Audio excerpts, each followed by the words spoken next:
Hey everyone, I'm super excited to share this conversation I had with Dr. Gary Habermas. Dr. Habermas is a leading researcher in the field of resurrection studies. And as we come across Easter this week, or as we come up on Easter this week, I thought it would be so much fun to sit down with a scholar of Gary Habermas's repute and talk with him about whether or not it's reasonable to actually believe Jesus rose bodily from the dead. Dr. Habermas is completing his magnum opus, a multi-volume set on the resurrection, due out starting next year. And so we talk a little bit about that, and I look forward to reading it. It's going to be a lot of fun once it comes out. At any rate, I pray that this conversation encourages you and puts some muscle on your faith. Gary, it's nice to see you again and get to chat. How are you doing, man? I am doing splendidly, except for my so many requests for this and that I cannot get to my publishing deadlines. So Yeah, I mean, in a way, that's a super blessing. On the other hand, I can't get to my publishing deadline, so it's a right. mixture.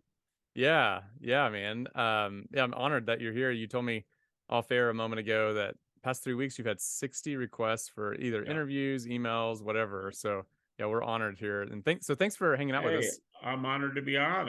I took it. I took it, so I must have thought it was a good one.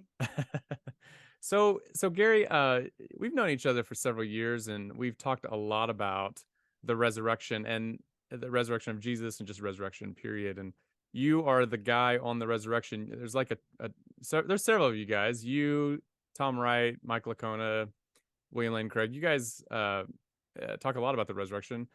And so I'd like to focus our talk today on that topic. This episode will be released Easter week or the week leading up to Easter. Oh, good, And good. so I thought let's have Gary on. Let's chat about the resurrection. But before we get into that, tell the audience a little bit about you, your educational background, particularly your PhD topic, and how that has just opened up a huge ministry for you. Wow. Well, that's a huge topic because it lasts. I mean, it literally, Mike Lacone asked me about this the other day for something he's doing, and we stopped and counted. And I have been doing this. This is going to sound crazy. I've been doing it for almost 60 years. Oh wow. I was, I went into well, I had a long period of doubt, 10 straight years and 10 on and off years for a total of 20. As I've been telling people, I only realized this maybe a year ago. My doubt was bookended by the two most important people in my life dying. At first, the first person who died, my great grandmother. You think, well, how can your great grandmother be the most important person in your life? She was, and everybody in my family knew it. My parents knew it, and they were just too happy that we were that close. Well, she died. And I started going into all kinds of doubts, and it settled on my religious faith. And I was a teenager when I started doubting, and I started reading everything. I mean, everything. I was reading Boltmann when I was 17 and scared me to death. And so people ask me in talk shows, they'll say, hey, I'll bet you're doing this for altruistic reasons because you know it's going to help people with doubt. And my answer is, well, I knew that would happen later. At that time, I didn't know it happened later, but it has happened later. But no, I'm not that altruistic. I was doing it because I couldn't stand the doubt. I couldn't stand not knowing. And one day I was reading a book that had a very simple paragraph that said if Jesus was raised from the dead, Christianity would be true, because otherwise, why would God raise him? And I thought, wow, well, my friends were sending me to, I won't say silly things, but for my questions, they didn't come up very high on the chart. And they were saying, read this, read that. How about this topic? How about that? And I thought, well, those are good, but they don't answer my questions. And then when I read that paragraph, that did it. Hmm. And I realized that if Christ is raised from the dead, everything else is anchored to it. And my doubt ended just a handful of years before my wife and mother of my 4 children died of stomach cancer. So that's the other bookend. So I got into it for my own doubts. And now, if it's helping people, I'm overjoyed, but I can't say that's why I started. Hmm. Yeah. And then tell us a little bit about your doctoral work and the project that you focused on Uh, that eventually led to your PhD.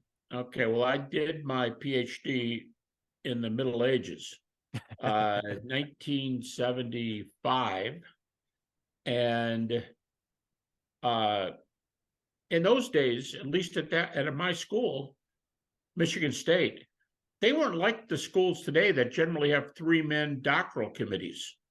Uh, I had 6 people on my committee, and as far as I could tell, you didn't ask people direct questions, but as far as I could tell, 3 of them believed in the resurrection and 3 of them did not. And it was very balanced. I had a Jewish historian on my committee. He was the most complimentary guy of my dissertation. Hmm. And when it was over, you get a kick out of this, your folks will. He handed me the dissertation back and he goes, I like it. He goes, but I think you left out the chief evidence for the resurrection. And I'm thinking 2 things shot in my mind immediately. What have I left in my whole life of studying? And number 2, why are you, a Jewish non-Christian historian, suggesting this?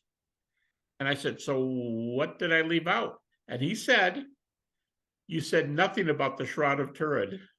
Oh, that's interesting.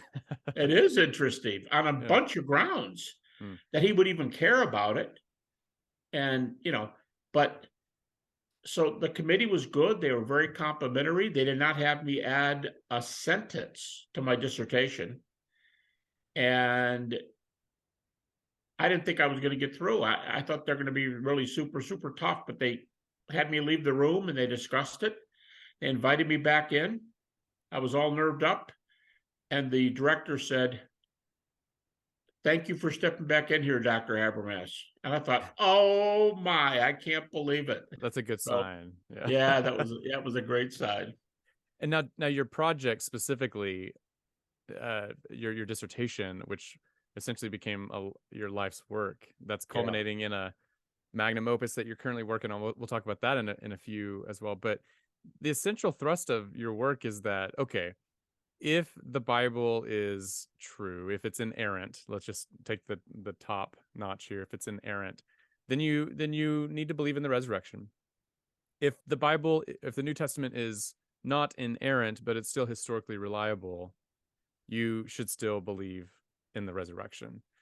And so, kind of work with, kind of take us through those steps. I mean, it seems obvious that if the Bible is inerrant, if it's, you know, completely inerrant, then you would have to believe in the resurrection because the Bible Sure. speaks of it.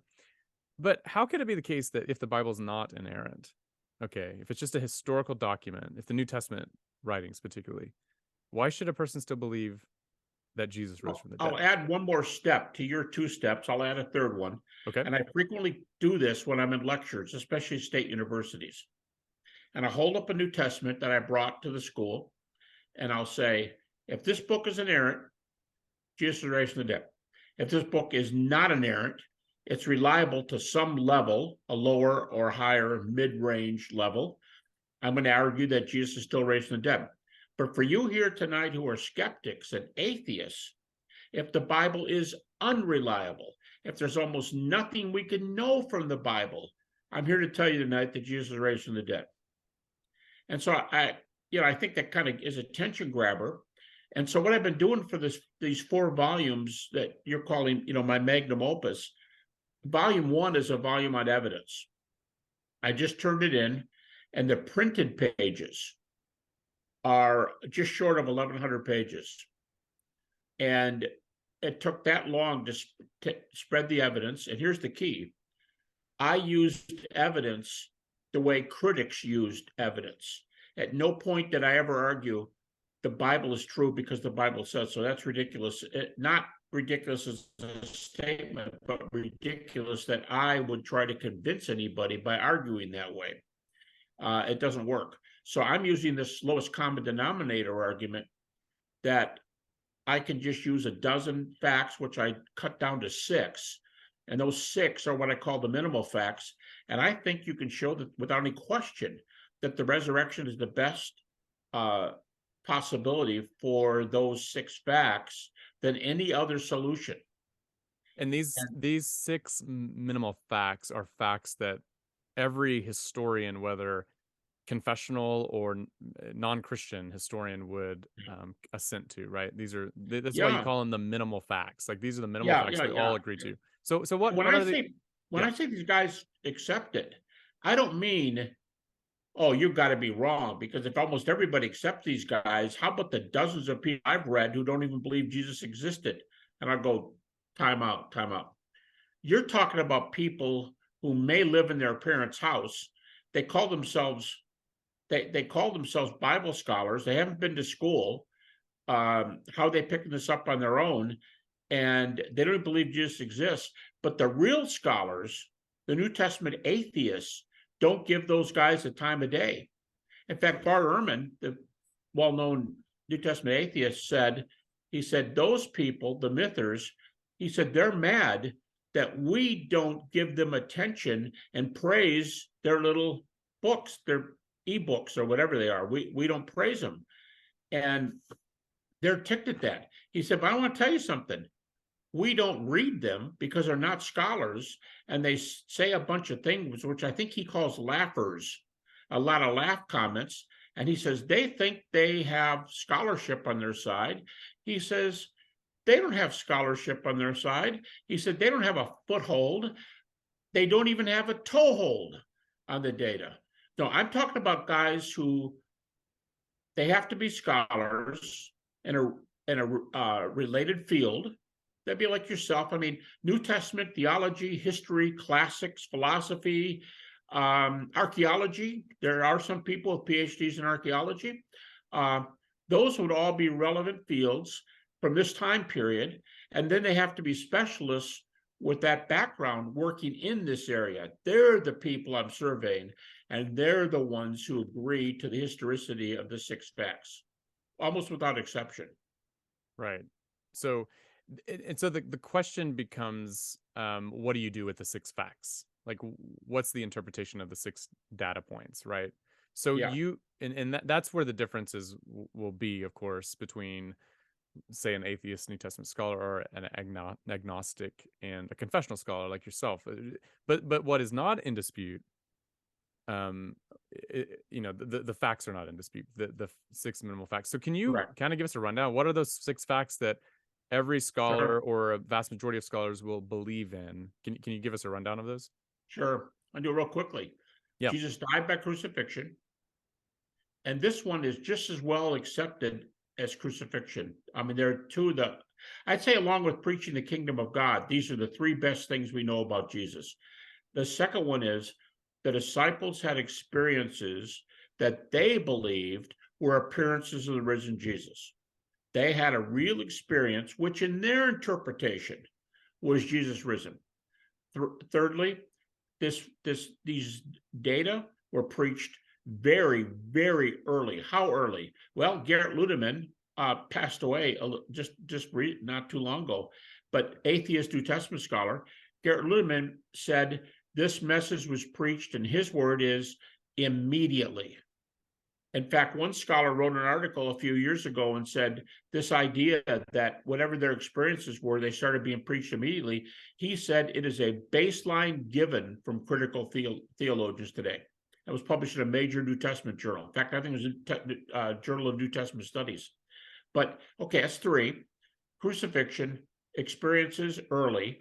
4, they turned the world upside down. Their lives were transformed, sometimes to the point of dying, sometimes just to the point of being beat up, sometimes just to the point of leaving their families and businesses and traipsing around the world because they were so committed that they were called to preach the gospel.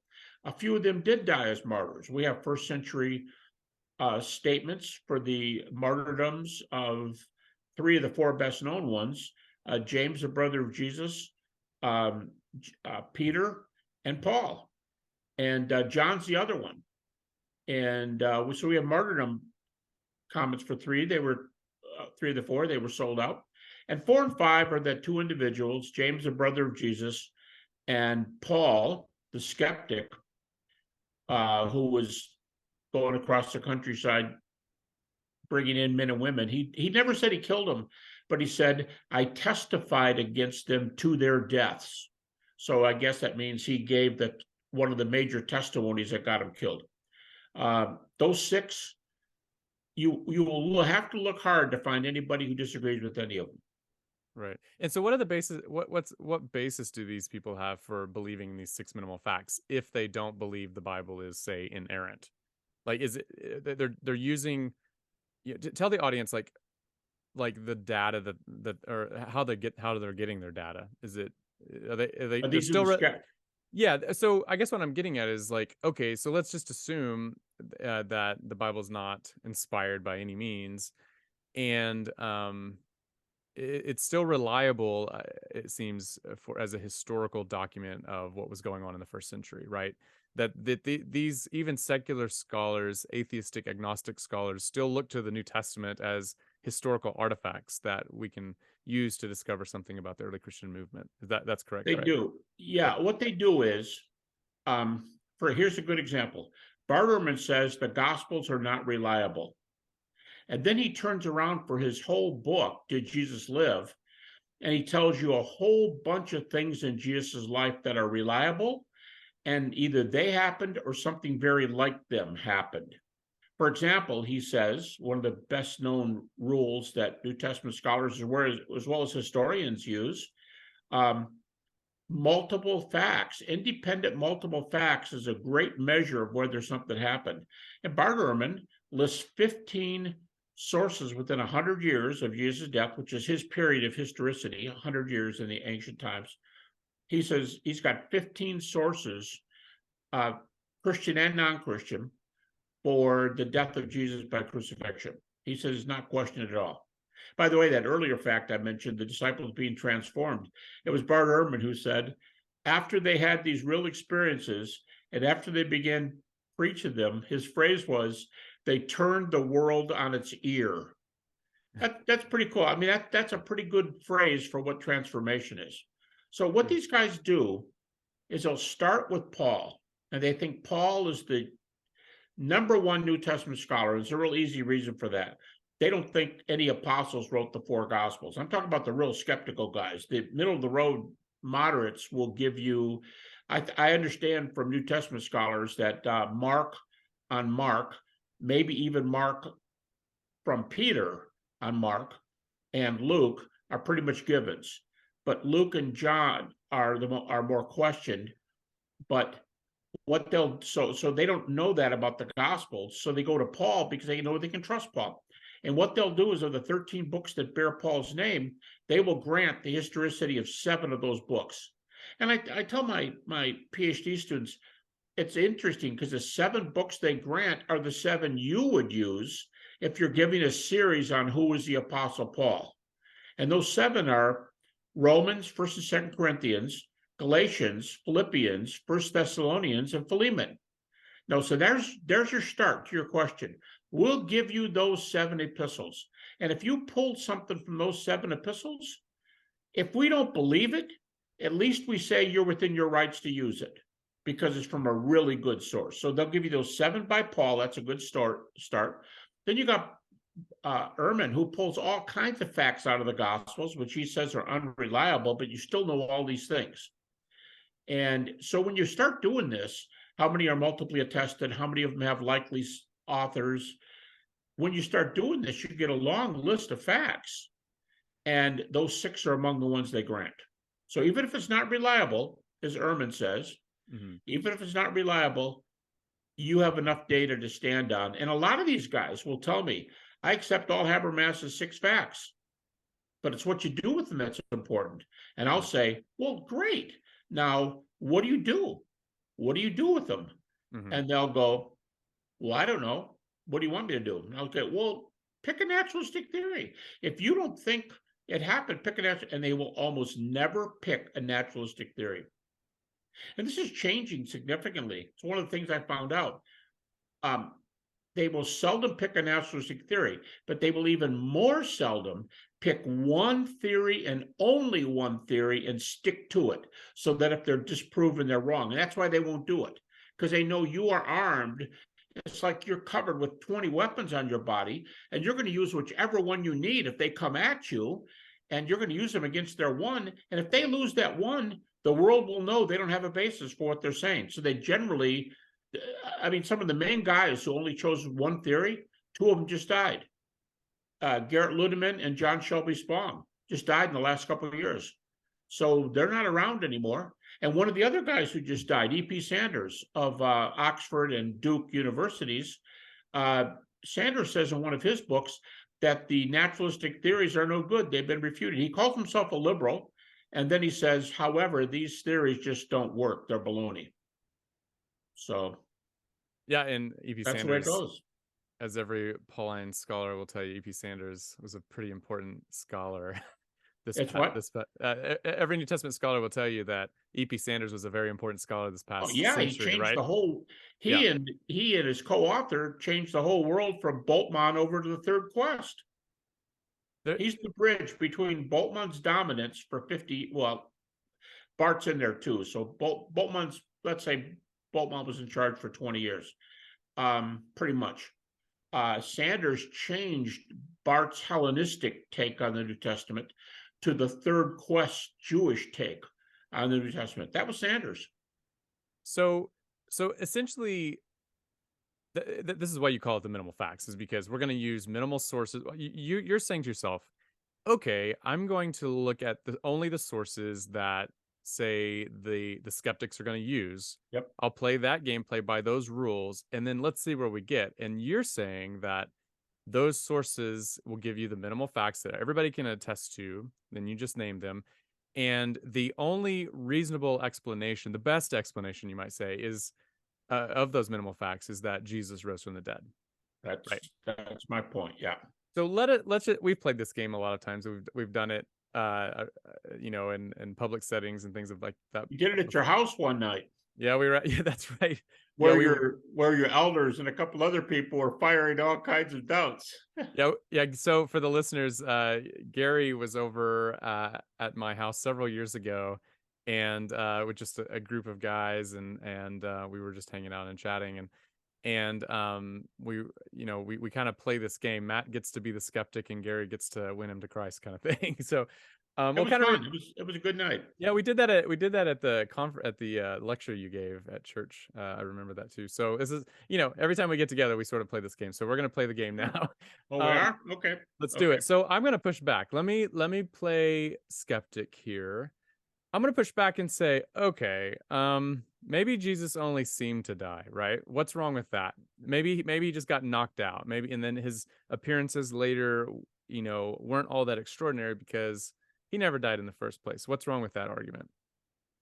Okay, this is called variously either the swoon or the apparent death theory for the listeners. And first of all, I'll tell you, of the critics out there, you can't name, of the sharpest guys who work in this narrow area, the Ludemans and the Ehrmans, and you probably can't name 5 published scholars. I can only go by the published scholars. I can't tell who does it in private, but you probably can't name 5 of them who hold that theory. And well, let me just start with a comment. That'll give some refutations. John Dominic Crossan, who's as well known as a skeptic as anybody, and then Marcus Borg, who passed away a few years ago, co-founders of the Jesus Seminar, who reject up to 91% of Jesus's so-called red letter sayings. John Dominic Crossan says, it's pretty close to a quote. He says, I take it absolutely for granted that Jesus died by Roman crucifixion. And Borg's comment, you would think they wrote the two together because it's almost a twin. So here you got two of the best skeptics in the world. Bart Ehrman would say the same thing. Absolutely for granted. So here's what you got to ask. Why do they think swoon does not have a chance? If they think swoon doesn't have a chance, and many, many others don't, it must not, because these guys are very, very skeptical. Okay, here's some of the things I would say. First of all, myself and 2 friends, one of them a medical student finishing his MD, and he's got a PhD for medical school, because we need him in this group. We published an article about a year or so ago in a medical journal on the cause of Jesus's death. Now, we didn't argue that a certain cause had to be it, but all we gave was a head count of medical people. And asphyxiation was chosen about 2-to-1 over all the other theories combined. Take all the other theories and double it, and that's asphyxiation. Now, the key to asphyxiation is you don't have to have a medical degree. You don't have to have an EKG or an EEG. The centurion doesn't have to know anything. He just has to let the guy hang on the cross. And the asphyxiation theory, if it's true, not everybody says it is that when you slump down low in the cross, you asphyxiate. So you can't do it. You start losing your consciousness and you can't breathe. You push up. When you push up, you take these big gulps of air, and that's when you cuss people out. Or, the two guys on each side of Jesus, they were saying all kinds of things to the people, and that's when you do it. You push up and you let them have it, and you slump back down because it hurts to stand up like that. And you start asphyxiating again. All the centurion has to know, you go, well, how can they broke the ankles of the two guys on either side of Jesus and he left Jesus alone? Did the disciples pay him off? No, because he'd have to deal with Pilate. So first of all, the disciples weren't allowed. They ran away. But if Pilate sees you hanging in the low position for a long time, let's say a half hour, and not pushing up, you're dead. You can't fake, on the asphyxiation view, you cannot fake death by asphyxiation. So they came to him, and then it says to make sure they did not break his ankles, but he instructed one of his legionnaires to stab him in the chest with a spear. And you go, but that's only in John. Okay, cool. Why is it that Raymond Brown, James D.G. Dunn, and C.H. Dodd, three of the very sharpest New Testament guys of the last generation, all three of them take a stand for the spear wound? Why? Well, one reason is we have a Roman source, Quintilian, who tells us the centurion, when they take the crucifixion, the dead body of the crucifixion victim, they take him down, and a family comes to, before they throw him in a pit, if a family wants the body, he has one of his men strike the body one last time. Now, the word for strike in Latin is a military term, and it means to hit with an axe, a spear, or a sword, to strike the body. So the dead body's lying in the ground, the family wants it, and they've got to strike where they know they won't strike the knee. These soldiers are gonna put their weapon somewhere that they know will kill the guy. So what I'm saying here is that the centurion did to Jesus precisely what Quintilian said the centurion to do after they got him down, but the centurion did it when he was still hanging there at the end. All right, so we got two things going here. Death by asphyxiation, you don't fake it. All right, so you do fake it. You barely make it. Nobody knows and we only have a couple cases of people who got down off the cross out of thousands of people. If I'm not mistaken, Josephus said they crucified 500 a day. So thousands of people died. All right, so they take him down. Let's say he's breathing very shallowly and they don't know he's alive. So he has this man in Quintilian strike the guy. On the cross, they stab him in the chest. Okay, if you happen to make it breathing very shallowly and you're in a coma, I think that spear wound to the chest will break you out of your reverie. It would end it. But here's the third and major problem. There's many others, but here's the three major ones. Third is a critique by the German skeptic David Strauss in 1864, when he wrote his Life of Jesus for the German People. He said the problem with the swoon theory, which is probably the most popular theory at that time, and up to maybe 1850, he said the problem with the theory is if Jesus struggled out of the tomb on Sunday morning, here's his problems. 1, he didn't die. 2, he's got to move the stone. 3, if you believe in the guard, skeptics don't. If you believe in the guard, he's got to get past him. 4, he's got to limp to where the disciples are. How far away would they be? I don't know, quarter mile? It'd be a distance. Pardon? It'd be a distance for a beat up man.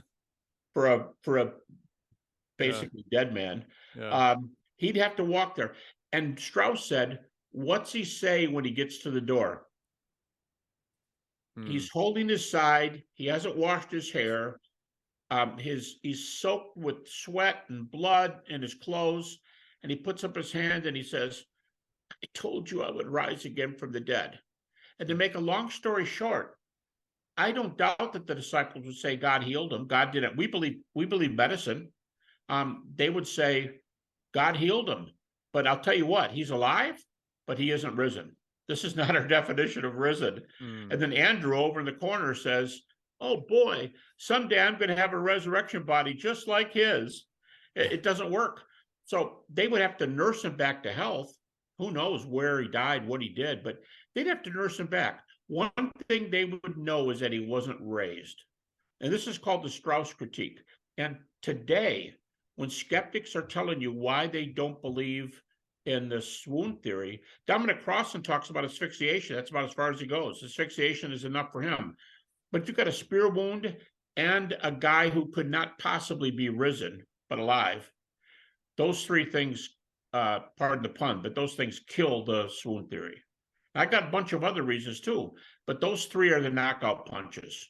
And virtually nobody takes it for, I mean, like Crossan, just asphyxiation. One of them does it for most people. You got all three, they seem almost closed case with any of them.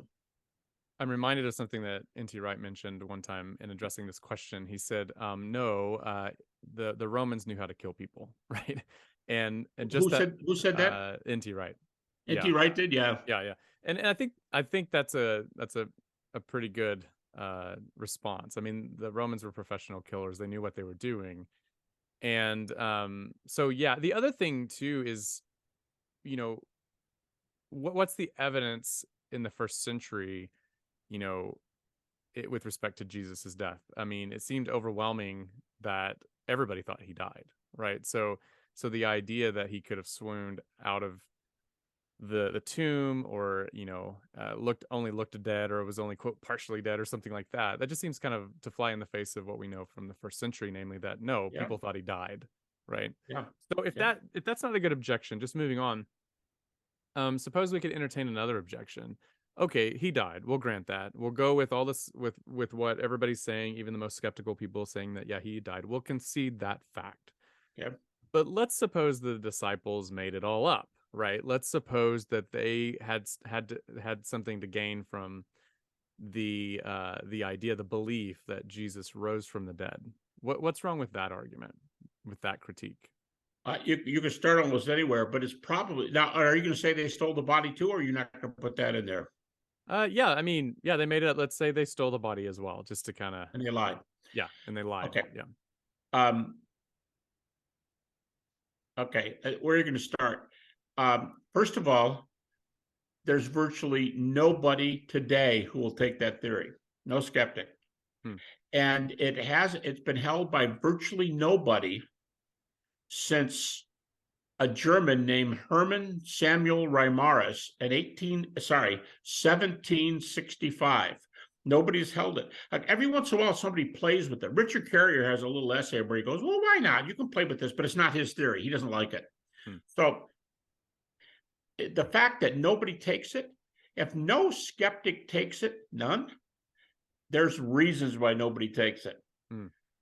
The main one is still, the main comeback is the famous phrase we use, liars don't make martyrs. The guys who stole the body, and you can leave that out, no, let's not say they stole the body. Let's just say they just lied. But the guys who stole the body cannot be the guys that give their life for this and go in the same town over and over again. And someone says, well, you can't read their minds. You don't know if they thought they were going to be beat up when they went in there. And I go, I'm not reading their minds, I'm reading their feet. If they go in the same geographical region or into the same town where they were already beaten up once, probably you don't go there again unless you're really revved up to really think you're preaching for the Lord. Now, how does that belief come when you've stolen the body? Now, what did you do with it? Anyway, but liars don't make martyrs is a huge problem for that view. In fact, it is one of the theories that has a one-punch knockout. And the one-punch knockout is, a lot of the theories, you have a lot of punches and you knock the theory down. Hallucination is an example. But A one-punch knockout is the guys who take the body cannot be the guys who are transformed, who, and some among them, we know they died. Bart will say, well, we only know a few of them died. Great, let's talk about the ones we know died. Peter, James, Paul, the most influential guys of all time. Okay, a couple other problems. If they stole the body and lied, what brings James to the faith? Jesus' brother. Third problem. What brings Paul to the faith years later? He's walking to Damascus, and all of a sudden it hits him. Wow, those guys could have stolen the body, and Jesus is alive, and I'm going to live the rest of my life for him, and then I'll die as a martyr for him. Those things are just they're highly anti-thought. Each one is the opposite of the other one, and you got to pull off about 4 of those to account for Paul's conversion. So you got the liars don't make martyrs. You got James, Paul. There's 3 right there. So if we had 3 for swoon, there's 3 I would use for stolen body, and there are many others for stolen body. Yeah, liars don't make martyrs, you'd say. So is it fair to say that a lot of people die for a lie, but nobody knowingly dies for their lie, right? Is that a fair statement? Yeah, you could say a lot of people die for a lie, and they know it's a lie. But nobody, let's see if I get this right.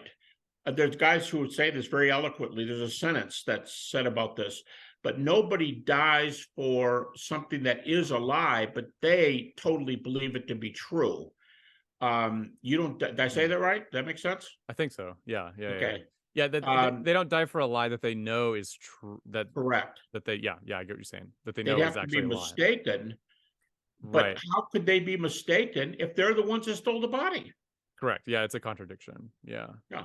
Yeah, there's a number of like psychological defenses here, like Yep. kind of what we're talking about here. But one piece here, and I know this is something that many people talk about, but it's important for the audience to hear this part too, is that there's a theological objection here, is that early Jews weren't necessarily anticipating an individual resurrection. They were anticipating, they were anticipating a general resurrection at the end of time, but as N.T. Wright says, not the resurrection of one person in the middle of time. And not the Messiah. Not the Messiah. Right. That's 2 points. So if they were going to make something up, this probably wouldn't be it. This is not how they would have thought. Yeah. Yeah. Sorry, go ahead. Yeah. No, that's good stuff. There's all kinds of things. Okay. When I went through these 6 minimal facts, the second volume, which has been turned in, was turned in about 2.5 weeks ago. The second volume is all naturalistic theories.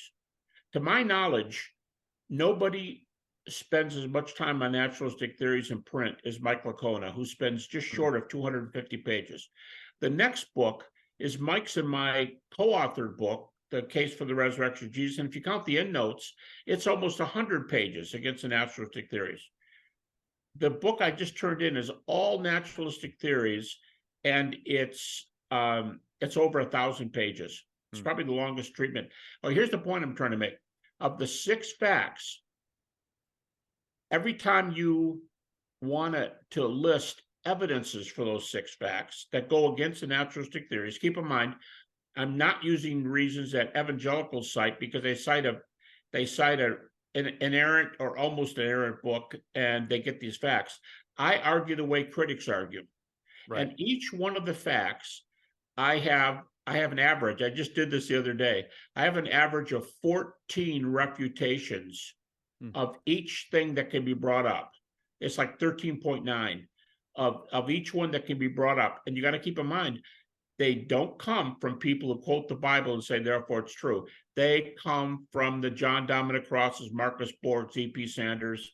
Well, Sanders isn't even that strong, not like these guys.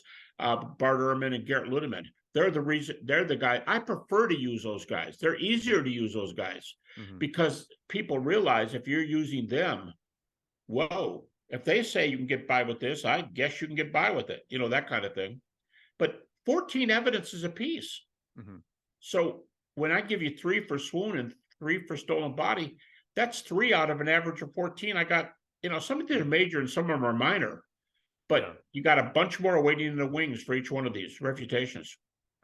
Somebody might push back. I can envision perhaps a very conservative Christian pushing back and say, well, you don't need to give up the inerrancy of the Bible to make this case for the resurrection. And but it's interesting. Tell me what you think about this. I mean, the resurrection was a story that was told, a message that was proclaimed before the New Testament was canonized, right? Right. And so your method of kind of bypassing the whole inerrancy question, or even inspiration question, right, is pretty much at home in the first century because they didn't have the New Testament canon at all to when they but Yes. yet they were still proclaiming the resurrection.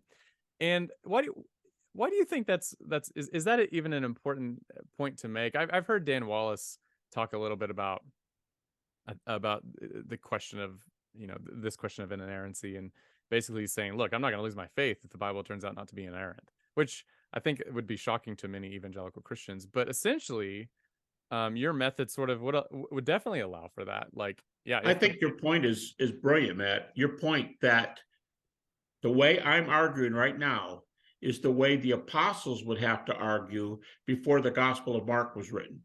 mhm, So if Mark is 60, which is pretty early, I think Urban says 60, 65.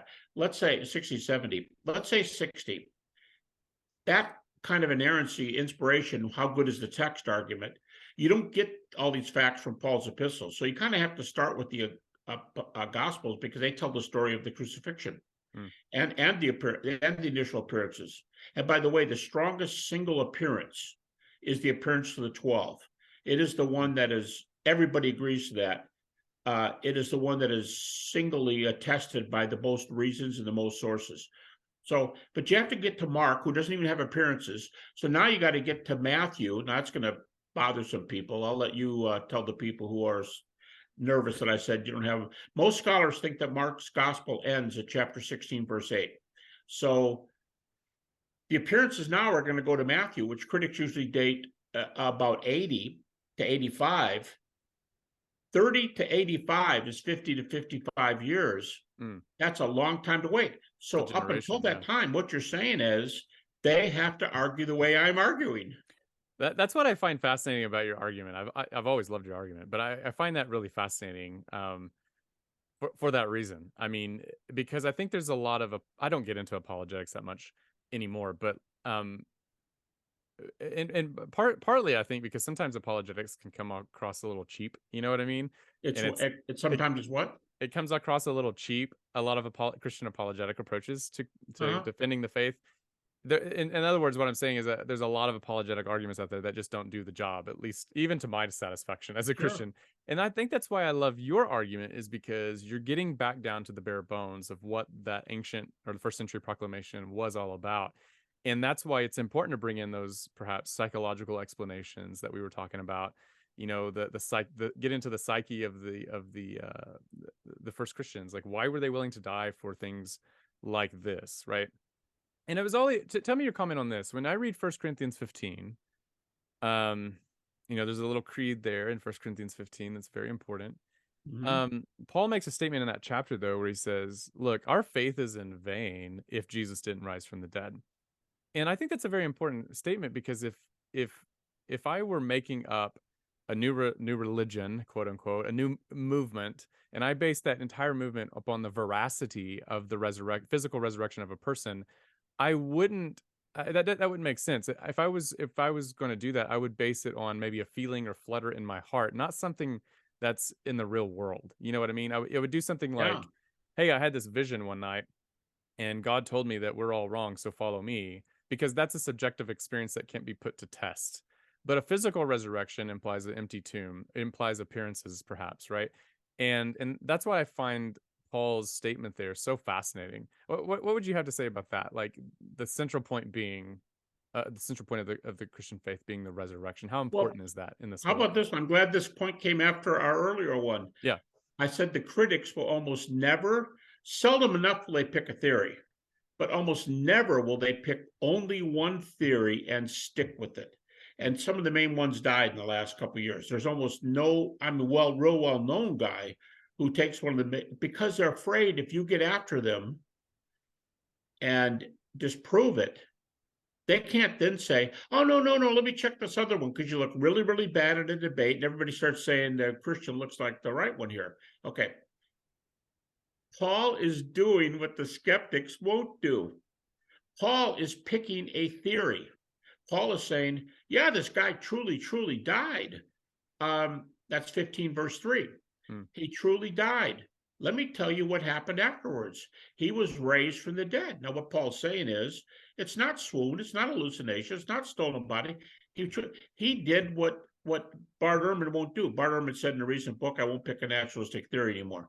Paul picked a supernatural theory and was willing to stand on it. And darn, Paul, good job. All the evidence stands with you. You couldn't have known that in those days. You knew some evidence, but look at all we're finding now with multiple attestation and the criteria in the New Testament, what points to this and enemy attestation and embarrassment and all this kind of stuff. Paul didn't work with that stuff, but he boldly said, I'll take one theory. He was raised from the dead and we'll be raised too. Yeah, interesting. Yeah, I think, I've studied a lot of Paul's interpretations of the Old Testament, and Sure there's a hermeneutic that I've detected I put this in my book, and especially Romans 4.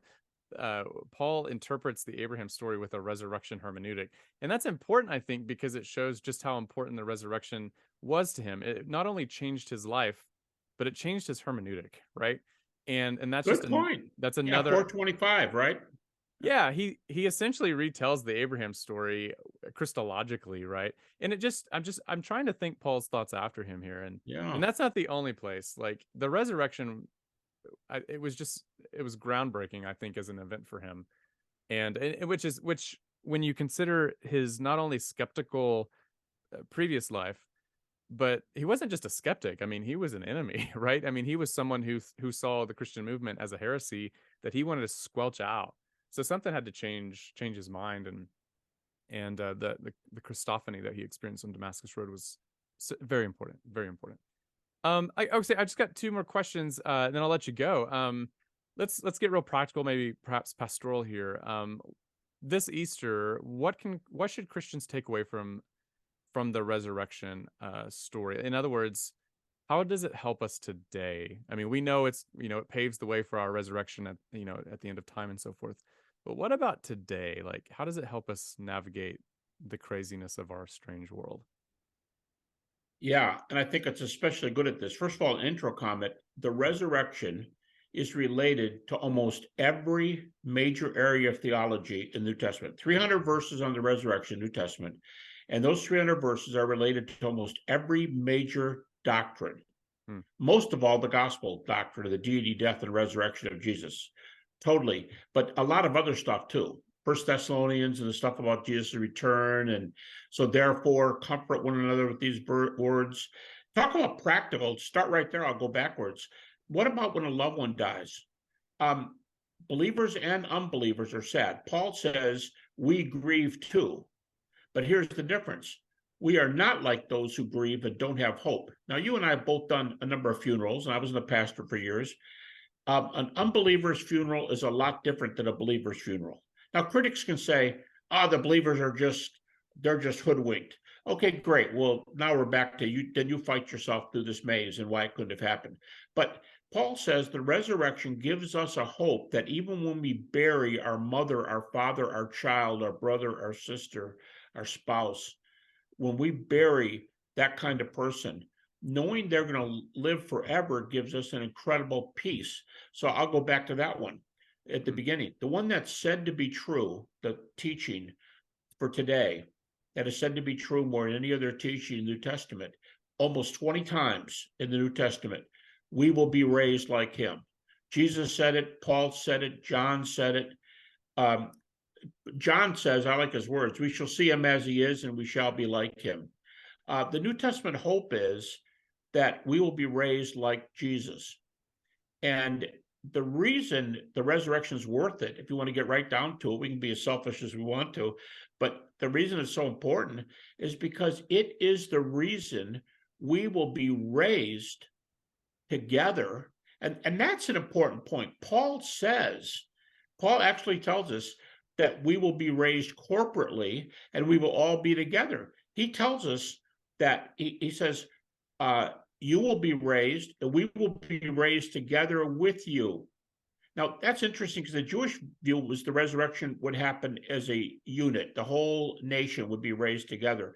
Paul kind of incorporates that with Christians a little bit. He knows they die at different times, but he said, we will be raised together and share with you in heaven. So what you got right there is life after death, eternal life after death, and sharing the part of our existence that we probably value the most, the sharing, that's all guaranteed by the resurrection. And wait, no, sorry, I forgot to put my phone away. But that's just two right there. That Sure. will be raised and we'll be able to fellowship together. And you got the third one that I already gave. We have hope at funerals.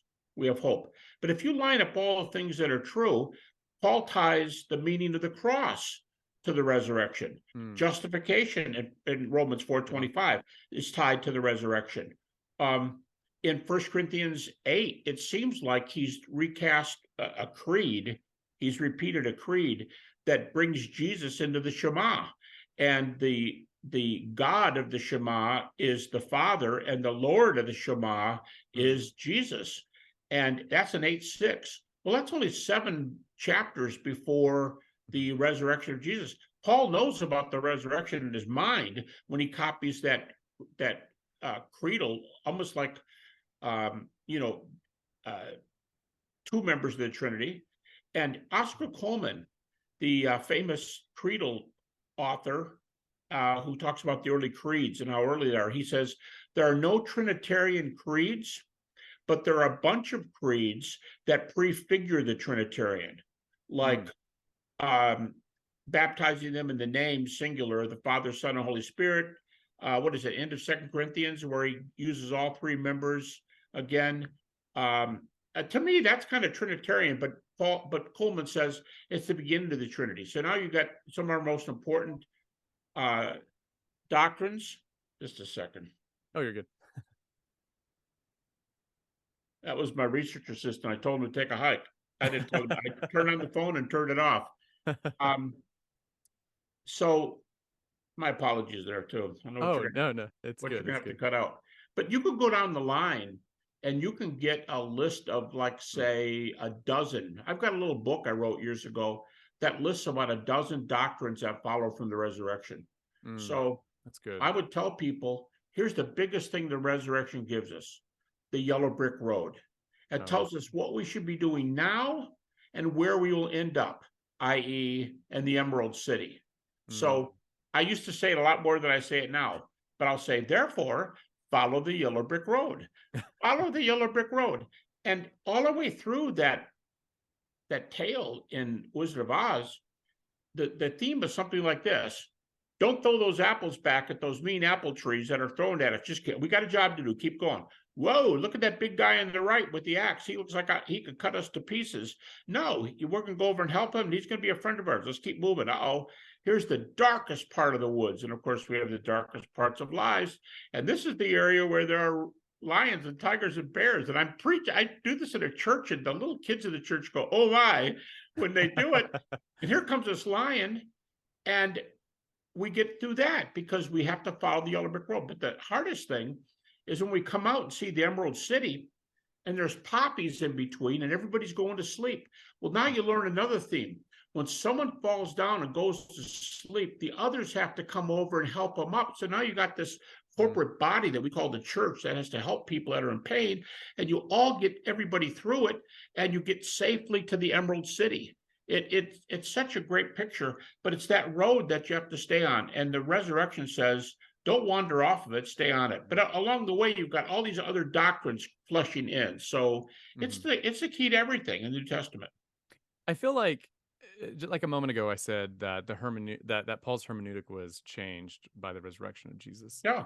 And I think that our hermeneutic needs to be changed by the resurrection of Jesus. And when I say hermeneutic, I don't merely mean how we read the Bible, although that's important, but I also mean how we interpret life. right? When we face life's challenges, like you were saying, that we approach that and interpret that with a fresh, Christological, resurrection focused understanding where we can look at even death and say, where is your sting? Right. And so I think there's a lot of Yeah. pastoral perspective here. Yeah. And that's biblical too. Where's Yeah. your sting?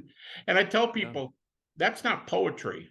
That's Mm. not, oh, death, where's your sting? Where's your victory? As Paul says, I mean, as Tom Wright says, he says, Paul's trash talking death there. He's trash talking the devil. And that made the resurrection made Paul so bold and so Mm. firm. He didn't mind getting in death's face, didn't mind getting in the devil's face. He would get nose to nose with them and say, I know you can hurt me. Go ahead, give me a swat. I know you can hurt me, but you can't keep me from going to the Emerald City. Mm. I'm going. So try to shut me up. You won't do it until the Lord sees fit to bring me home. That was his whole message. Mm-hmm. That's so So good. That's so good.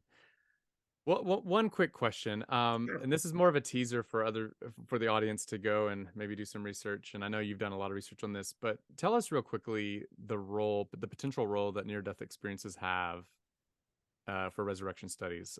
Are near-death experiences a legitimate topic of interest with respect to this topic itself? Yeah, in one book of medical doctors who write on the subject, Mm-hmm. they start the book by estimating that 9 to 20 million people have had near-death experiences in the world today.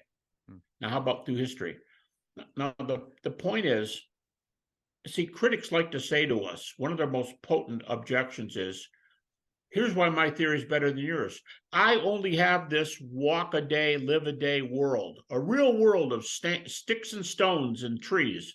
You have to have another world with God, and you've got no evidence for it. You just got this other world you stick in there. And if you don't have evidence for it, time up. I don't want to talk about the resurrection. Okay, time up. Let's talk about near-death experiences. Because those people, you can take the simplest ones, there's hundreds of them that are evidenced.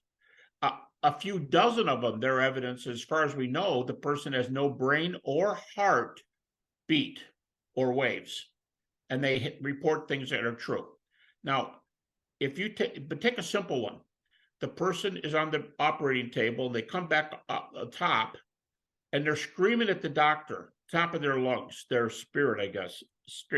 Quit beating on my chest. I don't want to come back. Let me go. If you just let me go, I could go. I've seen enough to know I want to go here. I don't want to come back anymore. And they're shouting. And finally, the doctor does his job and he's pounding and pushing. And the person comes back and, they're in a body full of cancer and they're going to have to go through the process of death. Where were they that they were shouting at him? And I saw one cartoon, framed cartoon where the doctor stops and says to the person up above, are you going to come back down in the body or am I going to pronounce you dead? Like as if he could hear the end ear. But they don't hear the end ear. Now, I don't know what you call it, but the end ear is in another realm. And that's what critics say we don't have. They say we don't have another world that's attached to this one. But what NDEs say is there's an afterlife somewhere. We don't know where, but there's an afterlife. And so I say to critics, if I know there's an afterlife, that's the same realm that resurrection happens in. There's a straight line from Follow the Yellow Brick Road to afterlife. And probably the best indication of the afterlife, not counting the resurrection, is near-death experiences. And so if the NDEs open the back of the path to the Emerald City, resurrection opens the front of the path, they meet in the middle. Resurrection says there's afterlife. Resurrection says an afterlife. NDEs say there's an afterlife. They meet together, and that's the benefit of NDEs, to tell you there is another world, or at least another dimension. Say whatever you want. Mm-hmm. There's another dimension. It's called the afterlife. The resurrection ties in with this, and we not only have the NDE evidence, we have the resurrection evidence. So the path, that's for me. I tell people, yeah, I do resurrection and NDEs, but that's not two topics. That's one topic. It's resurrection to the Emerald City. That's the two combined. And that's why I think they're related, because they both tie together in the idea of the afterlife. Yeah, they both announce that death, physical death, is not the final say, essentially. Exactly. And why that person up above their body, very frequent. Why do they say to the doctor, quit beating on me, stop it, I want to move on, let me go? Why do they do that? Because where they can see they're heading is far better to them than the cancer-racked body that I know I'm going to die from in 6 months anyway. I'd rather just go right now, just let me go. Okay, that sounds to now, how does that tie in? Philippians chapter 1 is, these are two of my favorite 5 verses in the New Testament. But Paul says, for me to live is Christ and to die is gain. Verse 21. I tell people, I've heard a lot of sermons on to live as Christ. I've heard virtually no sermons on to die as gain. We don't talk about it. But Paul says it's gain. The 2 verses later, which I like even better, he says, I prefer to die and be with Christ, which is better by far. And you know the Greek way, way, way, way more than I do. But I understand that word better by far, what we translate by far, it's an emphatic kind of like, I really mean it. It's really a lot better there. In fact, I read a translation once where the translation was, I prefer to die and be with Christ, which is better, comma, far better. That's how they translate that emphatic thing, usage. And it doesn't seem like Paul is saying similarly to what the NDE are saying. Leave me alone. I want to go home. I already see what I'm going to have. I want to go there. Hey, listen, I love you guys, but I know you're going to be with me too. So just let me go. Besides, who wants to go through what I have to go if I go back in the body? Whoops, I'm back in the body. You know, so it's a similar message. I'm not trying to say NDEs are, I'm not trying to do that stuff. Because NDEs don't tell us which religion is true. It's like intelligent design or arguments for God's existence. It just says some religion is true. But there's an afterlife, and the person wants to stay there, and Paul wants to stay there. And Paul seems to have had a near-death experience in 2 Corinthians 12. So, you know, by the way, Bible scholars, before NDEs became popular, I've got a couple of them where they said the time element. He said, I knew a man 12 years ago. They said the time element works out pretty closely when he was in Lystra. And stoned and left for dead. Now, if that's true, that would all the more make 2 Corinthians 12 look like an NDE. Yeah, I've heard that too. Yeah, for sure. It's really important that the listeners understand that, these near-death experiences, you're not making these up as like thought experiments. Like these are actually, what you were talking about were based on actual reports that people have given and that are later verified by a third party, which is, they see something that there's no way that a body on a gurney should have been able to see, right? That's right. The stuff's in the medical, it's in the medical literature. There's a major guy, a good friend of mine, Bruce Grayson. He has published, I understand, 100, he's done way more than 100 articles, but he's done 100 essays in medical and psych journals. So if there's 100 articles from one guy in the journals, it's being taken pretty seriously. Hey, Matt, here's something for you. I just read this recently from an atheist. You probably know Michael Shermer. He's a really well-known atheist. He's the editor of the journal Skeptic. And he did a survey. And here's how he starts. He says, I don't know who did the survey, but he said in a recent survey, only surveying atheists and agnostics. Atheists and agnostics, someone asked the question, do you believe in an afterlife? Now, real quickly, I mean, philosophically, we would say, hey, y'all, if you believe in an afterlife, that doesn't come from your philosophy. But here's the surprising thing. 32% of them believed in an afterlife. I remember you telling me that the other day. Yeah, it's inconsistent with their theory, but they want to go there. It just goes to show that topic is hot for not just believers, right? But for a lot of people. But it doesn't follow from their worldview. It's a contradiction. Interesting. So I think for believers that goes back to Philippians 1:21 and 23. It's a fantastic message. It would present a challenge for philosophical naturalism, at least the sort that I know, that I'm aware of. Maybe they come up with a different. No, I think you're right. I mean, here's the funny thing: a Buddhist, a Hindu, a Muslim, a Jew, and a Christian can stand shoulder to shoulder and affirm NDEs and an afterlife, and not know which one is true from NDEs because NDE doesn't prove any of them. But here's what they all agree on: naturalism is false. That's good. That's good. And with it, of course, atheism is a subcategory. So Yeah, yeah.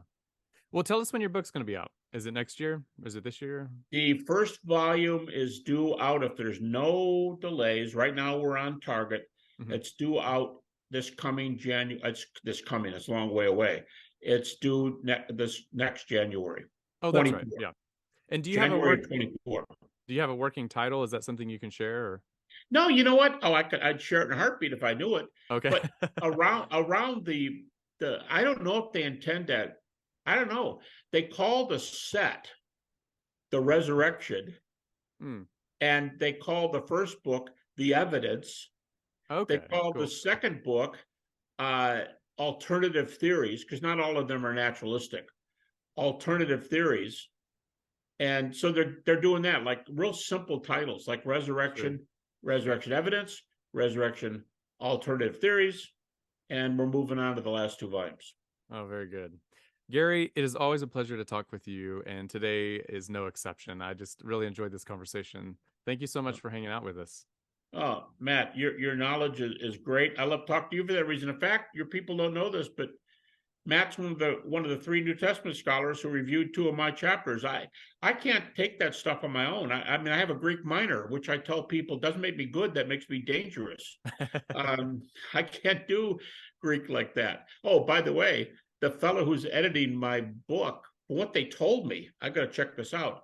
The guy's got a PhD in Semitics, and when he goes through he changes all my titles, like Josephus, the life, or wars. He changes all the titles to the Latin exact. The exact titles are called in scholarly work. So he put together my scholarly index at the beginning, where all the sources I use, and he put the page numbers. But he did it. He did the index with all the good titles instead of Habermas saying Suetonius, Julius Caesar 14. He does the abbreviations that are used in classical literature. So, That's his home territory. It's second well, nature but to I him, mean, like I said, between right? you and the other two New Testament guys who did two chapters each, and now this guy who I've never met, but he's my editor of the whole thing. He's doing all four volumes, editing Mm. them. The Lord has just given me a great team, and you were one of them. You're one of the guys to Mm. go through this, and I'm eternally grateful for what you all have done. That was a pleasure. I enjoy those two chapters, and I can't wait for the whole set. I'll be the first one to I get it, can't so it's so either. good. I can't Yeah, wait myself. I know. You need to go on vacation once that thing hits the shelves, right? I do. But my Yeah. wife and I can't figure out where we want to go because all our grandkids, 16 of them, all live in this town. Oh yeah. And what my Yeah. wife would say? Well, there's a solution. Take them all with us. Oh, there you go. Yeah. Go to the beach, have some fun. That's There great. you go. Well, Gary, blessings to you and your Thank ministry. you, Thanks Matt. for hanging out. Thank you very much. I enjoyed it.